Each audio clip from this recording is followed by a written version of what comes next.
Hello, everyone. This is Jeremy from the Viewpoint Cooperative here in Halifax. I am here with Anne Bastedo to talk about her current exhibition, Images in Cuba. Can you introduce yourself to the audience, Anne? Hi, I'm Anne Bastedo, and this is my second solo show at Viewpoint Gallery. My first one was about 10 years ago, so it's taken me a while, but I'm back now. How long were you there for? I was there for about a week, and the trip was a photography trip, planned to be a photography trip, totally, completely. We were in 3 different areas on the island, Havana, and then an area that is, well, I guess not a suburb of Havana, but very close, called Santieras, and then Trinidad, which is not the separate island, but the city, town, whatever, on the coast, way down at the other end of Cuba from Havana. And I thought I read in your description, you've been there before? No, I hadn't been there before. Actually, I usually spend a part of every winter in San Miguel de Allende, which is in up in the plateau in the central part of Mexico. And so that's what might have confused you, the reference to that, because I photograph a lot when I'm there. And the kinds of things that I normally see there are what I expected to see in Cuba, you know, the same kinds of colors, and perhaps the architecture might be similar because it's, you know, Spanish-based place. So can you speak a little bit about what it is that draws you to photograph places? Well, usually what draws me would be nature and architecture. But what really surprised me was that there I kept being drawn to the people. There was lots of interesting architecture around, both in good shape architecture and architecture that was falling apart and had been probably for a number of decades now. People were just so interesting looking that's what I ended up photographing mostly, not totally, but mostly. Do you think the places where you were, one of the places still in the world where life is very much lived out on the street? Yes, I would say that. Absolutely. Yeah. A person might get that sense. I would hope they might get that sense from my photographs in this show, actually. Certainly because it's so warm there, as in any other tropical country. People are outside at all hours of the day and night. I mean, you don't have to be inside. And even when you're inside, the doors are completely open. So you're inside and outside at the same time almost. I'm jealous here living in Canada. Well, when COVID isn't happening, I'm living in the middle of Mexico for a couple of months, which is wonderful. Very lucky Beautiful. to be able to. Can you speak a little bit? What is it that you would think makes an image emblematic of a place like Cuba? I would say, that's a hard one to answer. The people were different, but in a way the same as people elsewhere in a country which is not what you would call a developed country. I suppose emblematic in the sense that the people were extremely open and friendly. That also answers another question I think you're going to ask me later, which is what was the thing you would have noticed most or noted most about the place? And that would be the people. The people were, I mean, I ended up having conversations walking sort of on a street in an area where there was no one around. One of my photographs is of a woman holding onto the bars of a house. It looks like she's about to have a conversation with someone who's inside. And another photograph is of a woman standing in a doorway looking up the street with holding some money in her hand.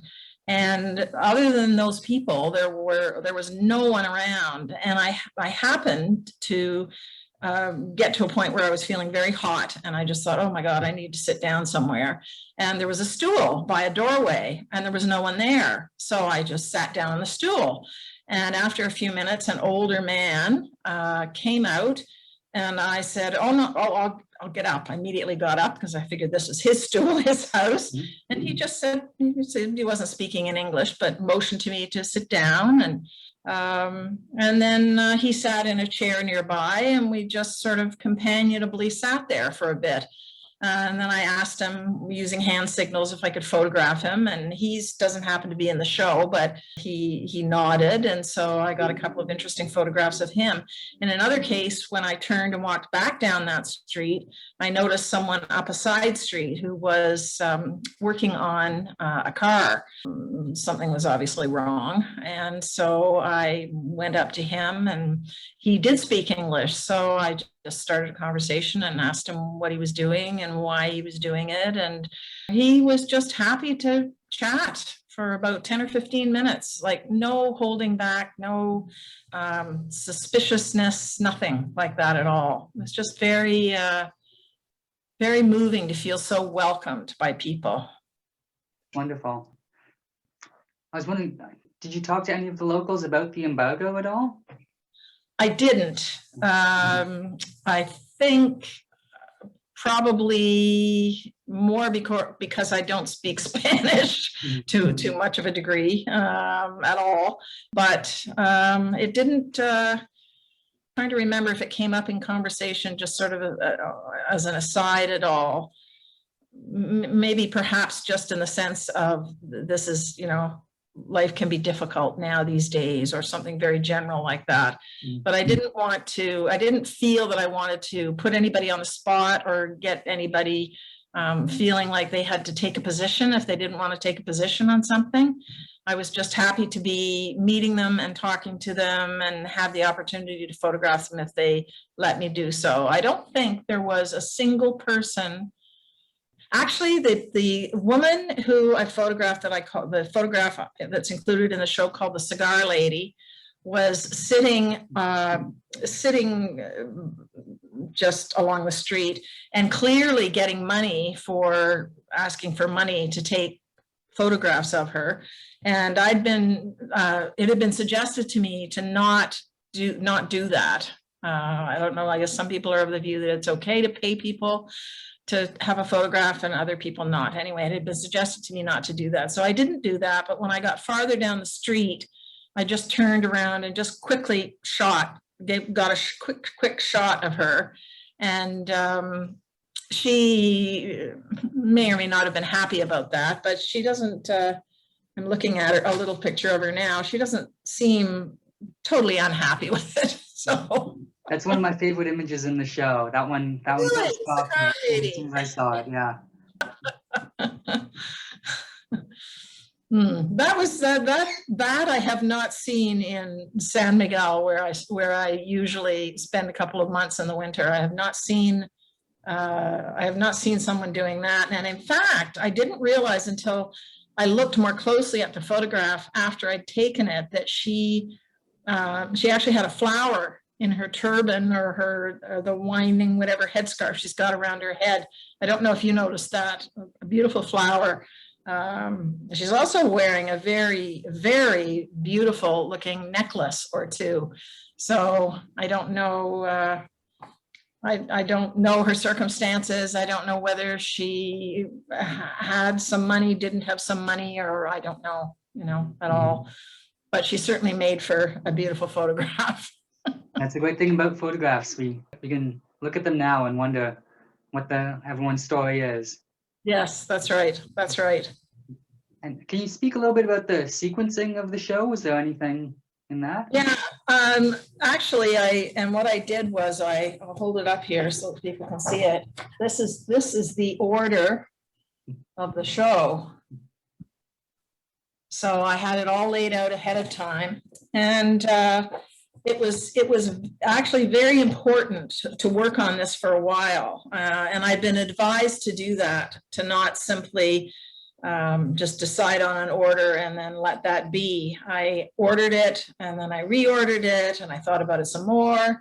And so, for example, there are two portraits of women here, both sort of against a blue door. And I would not have put those side by side. I wanted them to sort of bracket things a bit. So I separated them quite a bit.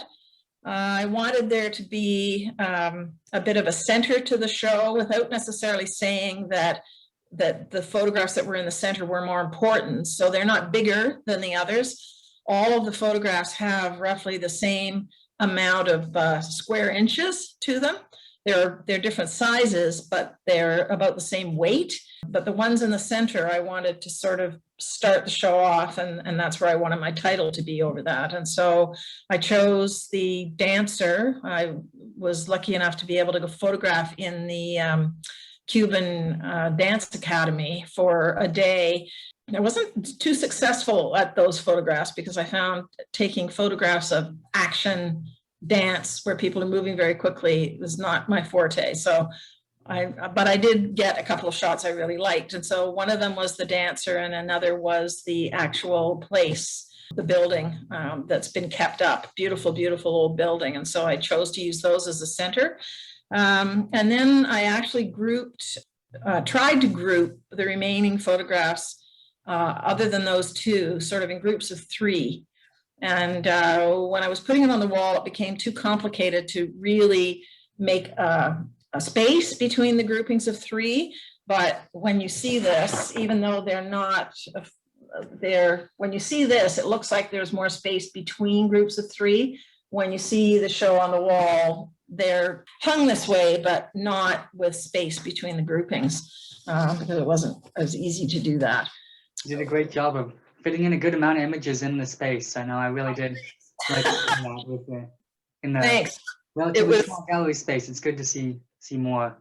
Well, it was a question whether it would get to be too much, but I thought that if I did group them a bit, instead of some people just go, you know, bang, bang, bang, bang, 1, 2, 3, 4, all the way along. And I just didn't find that as interesting.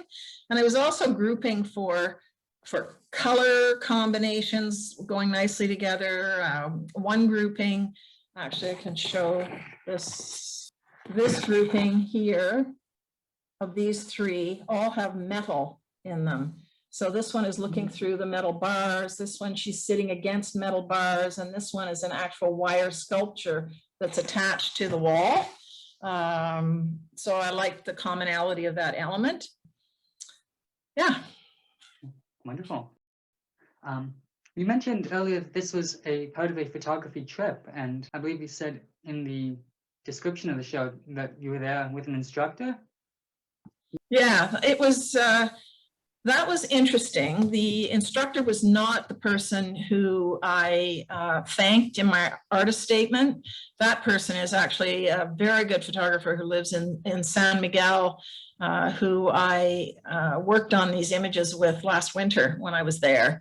And then I also thanked Eric Bootlier-Brown, who's part of Viewpoint Gallery, because he was a great help as well. But the person who led it was an American photographer who has lived in San Miguel for many, many, many years, and in fact taught there for many years, taught courses there, and now leads 2 or 3 trips a year to various, what I would consider relatively exotic destinations for photographing. They were for me.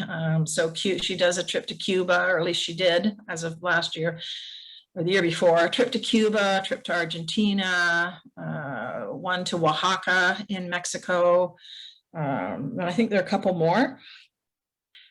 Her leadership was good for the purposes of this trip from the point of view that she had done this trip to Cuba a number of times. So she knew some people, ordinary people who live there. She has made friends with them. And so this permitted us, if we wished to, for some of us on one-on-one with her, to go and visit these people in their homes. So normally, you may have noticed in the show that there are a couple or maybe more than a couple of images that are actually taking place in somebody's house. And that's because we were allowed to go in there because we were there with somebody who knew the people who lived there.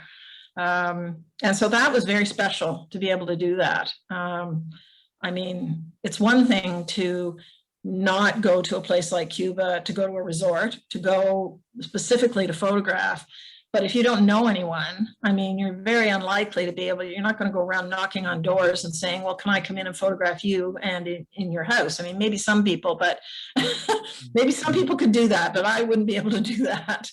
So this was a very good opportunity from that point of view. Also, I had earlier, the previous winter, done a 3-day course with her, which was specifically photographing people, which I've never aimed to photograph people before. It's always been nature and architecture. So people was just not one of my things at all. And I thought it would be fun to take the course. It was only 3 days. I didn't know, whether she'd be a very good teacher or not, but I thought, well, this is challenging me. I should learn something about this. And it was very difficult. I found it very difficult at first, walking around San Miguel in Mexico, purposefully, okay, you have an hour now, you're supposed to go out and sit in a cafe somewhere and start taking photographs of people, or go and find the right place, what you think will be the right place where people will be passing by, where you think you can get good shots. And I guess I wasn't as aware as it turned out to be when I went on this Cuba trip of how much I learned from doing that. Just forcing myself to go and photograph people when I didn't feel comfortable with it at all. And it made me realize that people took to me much more easily than maybe I feared that they would. I guess I feared that they would get angry or just not be interested or whatever, but that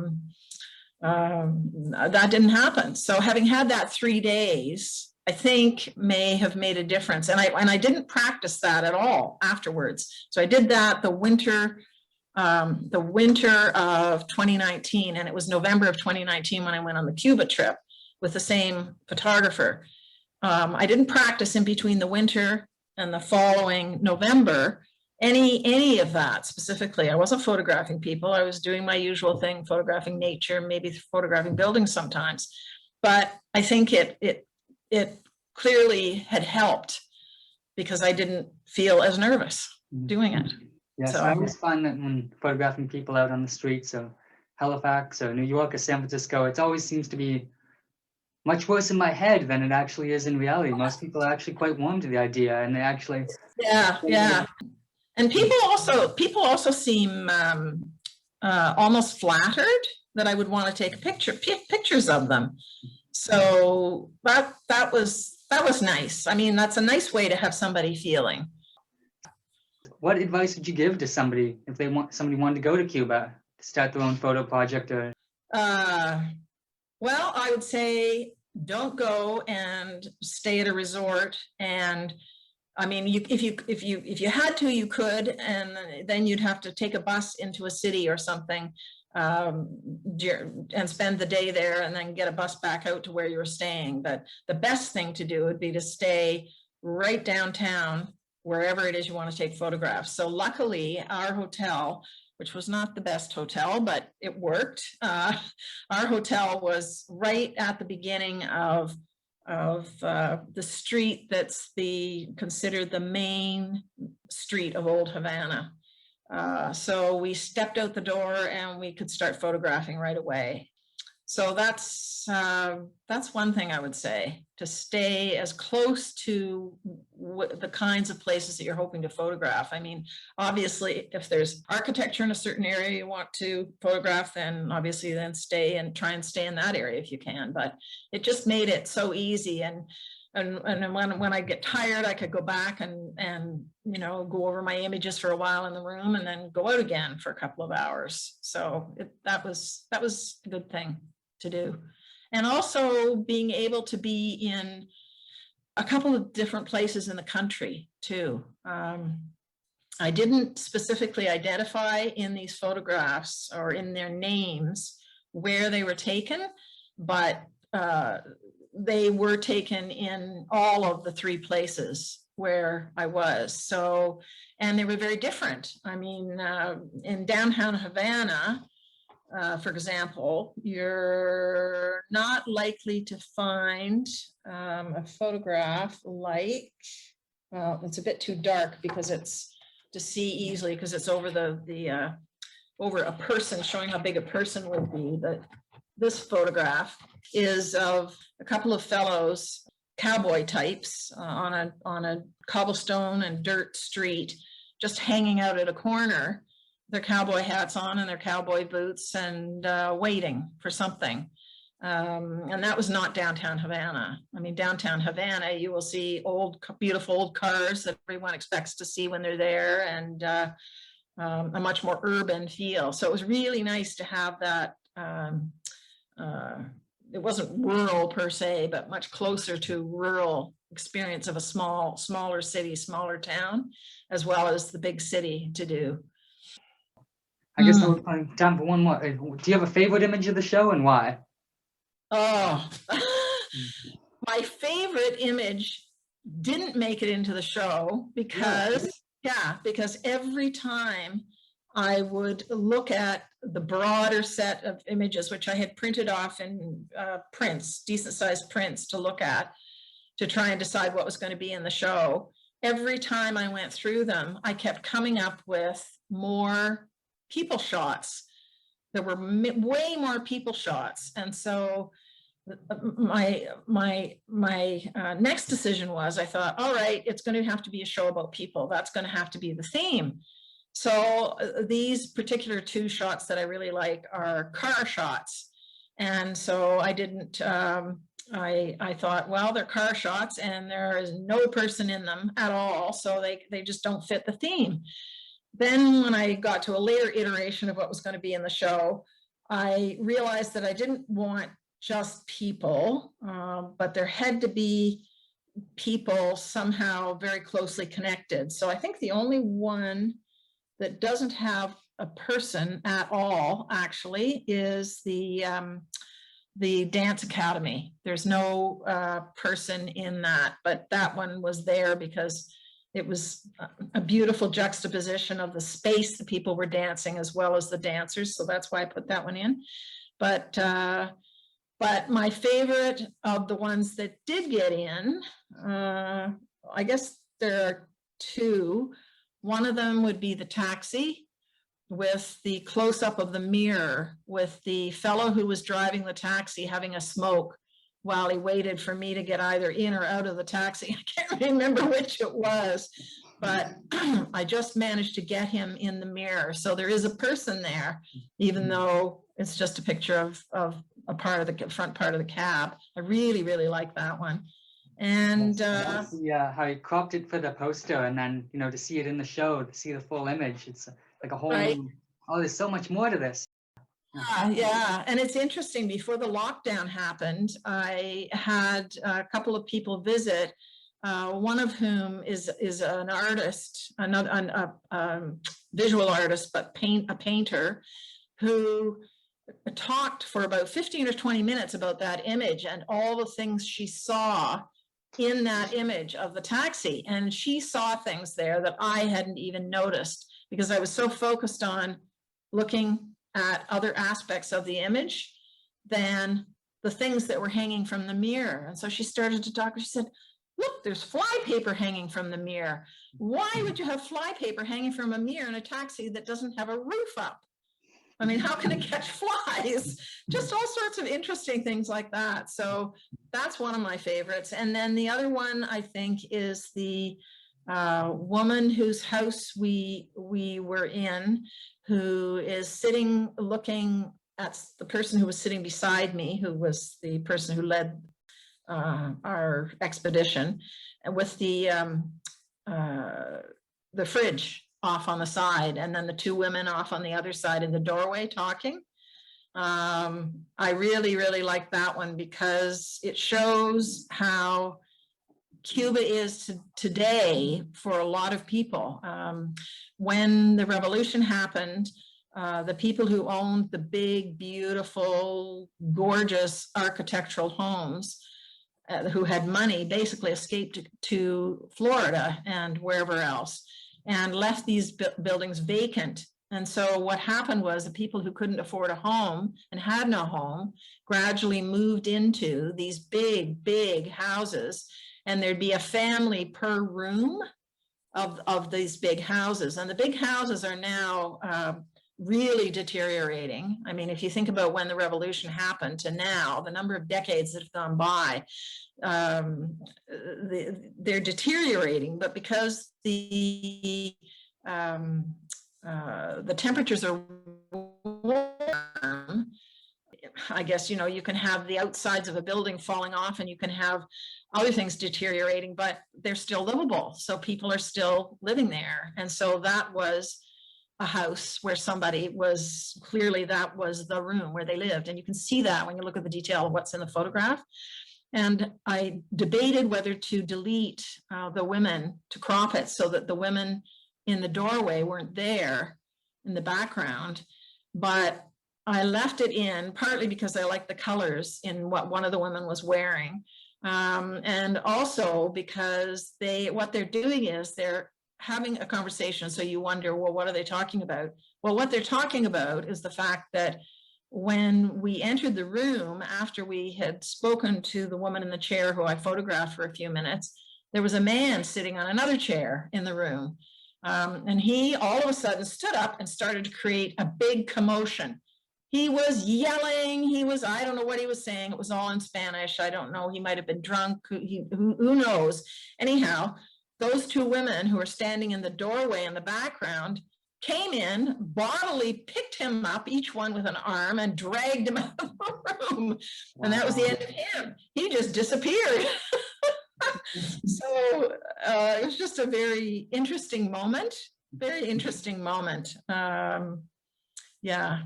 But there's something I like about all of them, but I'd say those are the two that were my favorites. That's perfect. Thank you, Anne, so much. Where can people find you online? Sorry? Where can people find you online, your website and social media? www.serenityimages.ca is my website, and I will be publishing the show on the website, I hope, in the next couple of days, because I was going to wait until after the show was over in person at the gallery, but we're in a lockdown in Nova Scotia now and nobody can see it. So I've decided that I'm going to publish it now, and hopefully it will interest people enough that if the lockdown ends before the end of May, people might want to come out and see it. So yes. And also you can see a bit of my work through the Viewpoint Gallery website, which is viewpointgallery.ca, I think. Perfect. Thank you so much. Okay. Thank you for coming in, everyone. Have a great evening. Bye.